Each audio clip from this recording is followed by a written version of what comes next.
Hello दोस्तों, कैसे आप सब। आशा करती हूँ कि आप सब बहुत अच्छे होंगे। तो चलिए शुरू करते हैं आज की स्टोरी। आज की स्टोरी है भाई हो तो ऐसा। एक जंगल में टिंकू और रौनक नाम के दो खरगोश रहते थे। रौनक टिंकू का बड़ा भाई था। रौनक टिंकू की बहुत चिंता करता था क्योंकि टिंकू हमेशा जंगल में शरारत करता था, कभी भी अपने बड़े भाई का कहना नहीं मानता था।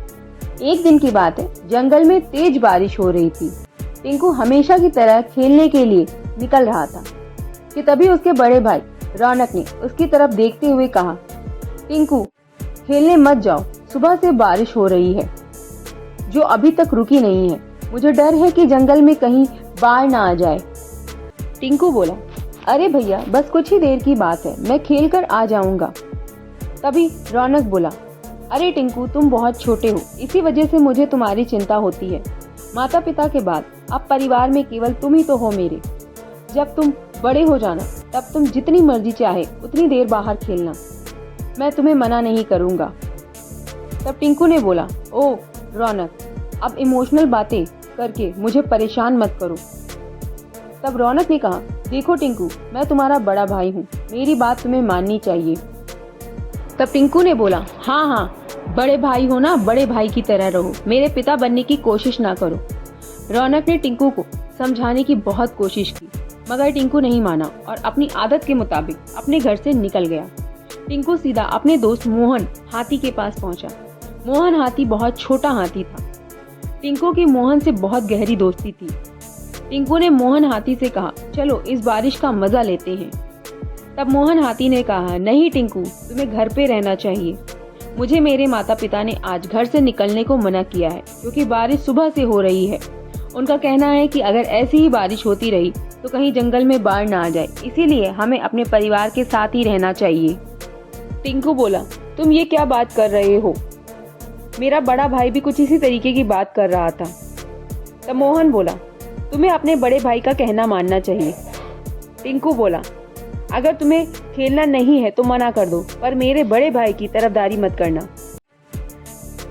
तब मोहन हाथी बोला, ऐसा नहीं कहते टिंकू, तुम्हारा बड़ा भाई तुमसे बहुत प्यार करता है, वो तुम्हारी बहुत चिंता करता है।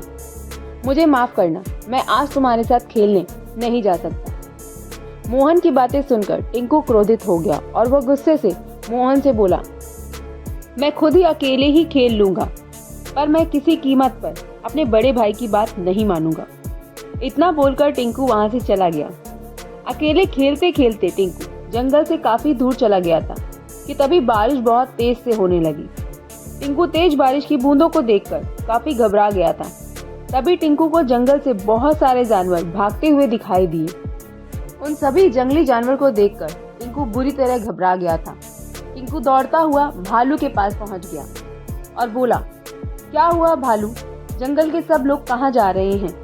तब भालू बोला, अरे तुम्हें पता नहीं है टिंकू, जंगल में पानी भरने लगा है और बाढ़ से बचने के लिए लोग भाग रहे हैं। इतना कहकर भालू भी वहां से चला गया। टिंकू और भी ज्यादा घबरा गया। तभी उसकी नजर अपने दोस्त मोहन पर पड़ी जो अपने माता पिता के साथ था। टिंकू तुरंत दौड़ता हुआ मोहन के पास पहुंचा और उसने पूछा, रौनक कहाँ है। तब मोहन ने कहा, उसने आने से साफ इनकार कर दिया है।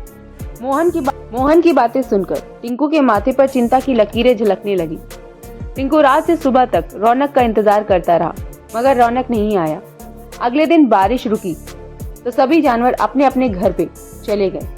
टिंकू भी दौड़ता हुआ अपने घर की तरफ गया मगर उसने देखा उसका भाई रौनक घर के दरवाजे पर मरा हुआ पड़ा था। थक हार कर वो टिंकू का इंतजार करते करते दरवाजे पर ही बैठ गया था। तब तक पानी का स्तर बहुत ज्यादा बढ़ गया था और रौनक के डूबने की वजह से उसकी मौत हो गई। मगर रौनक ने आखिरी सांस तक अपने छोटे भाई टिंकू के आने का इंतजार किया मगर टिंकू नहीं आया। आया भी तो दूसरे दिन। तब तक रौनक इस दुनिया से जा चुका था। आज भी टिंकू अपने भाई को याद करके रोता है। तो दोस्तों, इस कहानी से हमें यह शिक्षा मिलती है कि हमें हमेशा अपने से बड़ों की बात माननी चाहिए। अब अगर कहानी अच्छी लगी हो तो इसे लाइक कीजिएगा और चैनल को सब्सक्राइब कीजिएगा। Thanks for watching, bye bye.